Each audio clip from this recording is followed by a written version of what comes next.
right, puppies, I'm going to read to you today a chapter from Maggie Muggins.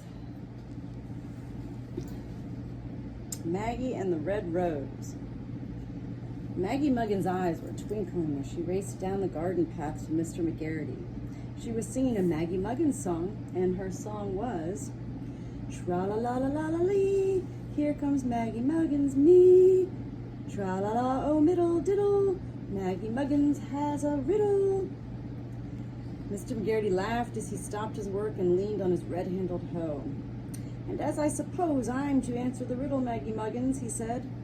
Maggie laughed too, and she said, "Yes, but first you're to guess what's the riddle, Mr. McGarity." "Oh, now, Maggie," said the old man, "that's hardly fair. The world is so full of riddles." "Yes, it is, isn't it?" said Maggie. "It's a very riddly world." Mr. McGarity agreed, "And that being the case, surely you're not going to make me guess the riddle as well as the answer." Maggie Muggins rolled her blue eyes and thought it over. "All right, Mr. McGarity. I won't. I'll give you the riddle. Are you ready for it?" Mr. McGarity straightened his straw hat, cocked his head, leaned on the other side of his hoe, and said, "All ready. Ask me the riddle, Maggie." Maggie laughed again and sang again.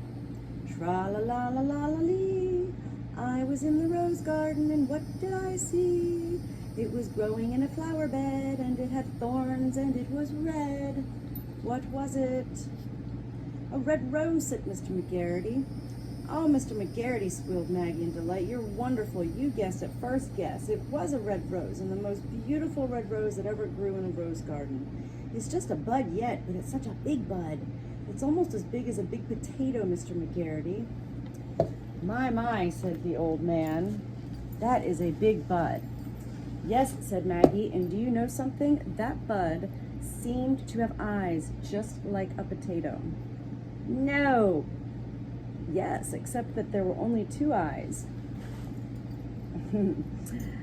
"And little rosebud lips. And those little lips were smiling, Mr. McGarity, because they were smelling such lovely perfume." "There's no sweeter perfume, Maggie, than the perfume of a rose," said Mr. McGarity. "I know," said Maggie. "I smelled it too. And then, Mr. McGarity, the little rose looked at me as if to say, 'Maggie Muggins, I wish I were your rose.'" Mr. McGarity smiled and said, "Well now, Maggie, if you think that rose would like to be yours, it's yours." "Oh, Mr. McGarity, thank you. I'll go and tell the rose the good news. And I'll watch that rose every day, and I'll water her and look after her so that nothing can happen to her. And when she's grown up from a bud, I'll give her to my mother for her rose bowl." And Maggie Muggins ran from the cucumber bed, her pigtails bobbing in the morning sunlight. When she reached the garden, she went to the beautiful bud, and she said, "Red Rose, you're mine now. Mr. McGarity gave you to me, and you're going to grow into the loveliest rose in the whole garden." Her answer was a mean laugh, and the mean laugh did not come from the rose. It came from a little wiggly worm who was curled up in the flower. He looked at Maggie with wicked eyes and laughed again. "So you think this rose is going to grow into the most beautiful rose in the garden, do you?" he said. "Well, you're wrong, Maggie Muggins. You're wrong."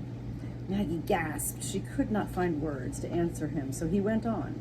"You see, Maggie, I'm going to eat the heart out of this rose." "You wouldn't dare," said Maggie.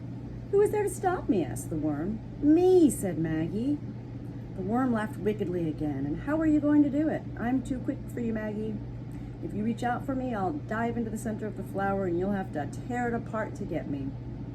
"Oh, you worm," cried Maggie. "You wouldn't really eat the heart out of such a lovely flower, would you?" The worm wiggled his shoulder and nodded his head. "Yes, I would. You see, the lovelier they are, the sweeter they taste. And this is such a big rose," he smacked his black lips. "But it doesn't belong to you," said Maggie. "It's mine. I wouldn't eat it if it belonged to you." "But you're not a worm," said the wiggly little fellow, "and I am." "You certainly are," said Maggie, her eyes flashing. "You're acting just like a worm." "And why shouldn't I?" he said. Maggie began to think. She had to do something. Perhaps if she coaxed him. Perhaps if she offered him something else to eat instead of the rose. "Look, Mr. Worm," she said. "My friend Mr. McGarity has a cabbage patch with the biggest cabbages. He'll let you have a whole cabbage for yourself. You could eat the heart out of it, and cabbage is very nice." The worm turned up his black nose. It gives me indigestion, he said. Well, uh-huh. How about lettuce? Asked Maggie. Lettuces have big hearts, and they're so tender in salads. My mother makes salads of lettuce hearts all the time. Well, let your mother eat them, said the worm. My salad is going to be of rose hearts. Maggie was ready to cry. I didn't know that there could be anybody in the whole world as mean as you are, Mr. Worm. You've a lot to learn, Maggie Muggins, said the worm. Maggie's eyes flashed again. And so have you, Mr. Worm, she said. You'll have to learn that you can't go around the world eating people's hearts out, and I'm not going to let you. Neither is Mr. McGarity. Maggie Muggins left the rose garden and raced back to the cucumber bed. Her freckles were standing out like polka dots when she reached her good friend. He looked at her.